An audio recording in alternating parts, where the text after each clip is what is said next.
Hey folks, welcome back to Real Estate Investing Unmasked. Today we're going to talk about another potential problem when you are trying to close escrow. You've gotten to the point where you've marketed your property, you've got somebody who wants to buy it, the appraisal came in just fine, but last minute, the buyer can't get their financing straight. Ugh. There are a couple of things that could happen. If the buyer has a contingency on the lending saying, if I will buy your property contingent on my ability to get financing. If they have that, they are going to be able to back out of the deal with no repercussions. They're going to be able to get their earnest money and they're going to walk, and you're going to have to remarket your property. The issue with that is you've now had your property tied up for, I don't know, a week, two, maybe 3 or 4 weeks, and now people are going to see your house back on the market, and it's going to have a little sting to it. So you're going to have fewer people probably taking a look at it. Don't worry. You're just going to have to push through it and say, you know what, my house is still for sale. It's still got a great price, and you move forward. You find somebody who can afford the house, and your real estate agent can share that with the buyer's agents. They say, look, the last person that wanted to buy this property, it wasn't that the property was a problem. The problem was with the buyer, that they couldn't get their financing together.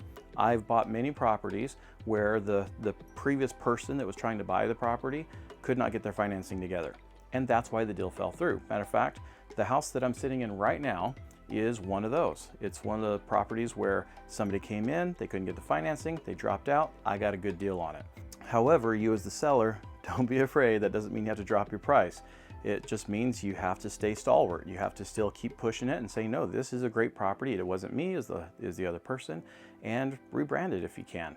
If they come to you and they don't have a contingency on financing, then you can say you can walk out of the deal, but I get your earnest money, which means whatever money you put down to say this is a valid contract, I get to keep that and you walk on by. And that way there's no lawsuit, no craziness going on, and you say, you know what, you get out of it. Now, you can also be nice. If they've only been in the contract for a little while, they haven't really held you up much, then you can say, you know what, I'll give you all of your earnest money back. You can do that. You can even say, I'll give you a portion of your earnest money back. Whatever you think is ideal for you in the situation. For me, when people have backed out of the deals, I have kept the earnest money. I've also given the earnest money back. So it all depends on the perspective of where you are as a seller and where the buyer is and how you want to react to their situation. It could be something really bad and tragic just happened to them in their life, and that's why their credit got shot and they can no longer afford the house because the bank won't back them.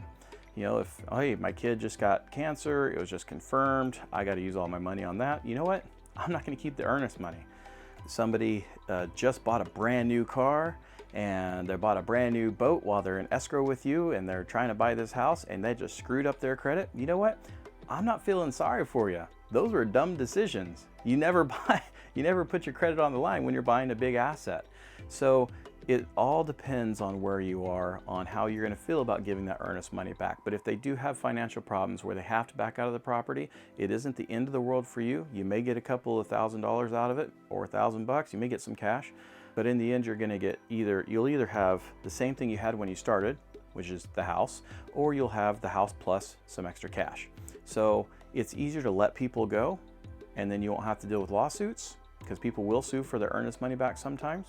So it's easier sometimes just to let them go and move on to the next buyer, especially in a market where there are tons of buyers, in a seller's market. So now in a buyer's market and you only get that one buyer and you've been waiting for this person forever, you know what? Sometimes you just got to take your losses and move on. And there will be somebody that will come around again. I know it probably doesn't feel like that if you're in a buyer's market, but it will happen again. You'll find somebody else. So guys, I hope that you enjoyed this. If there's a question that you have about what happens if somebody loses their financing in the middle of buying your property, go ahead and ask in the comments down below or reach out to my website at www.watchbobonyouTube.com. I do have a place where you can contact me there and I'll be glad to answer your questions. Thanks for watching and I'll see you next time.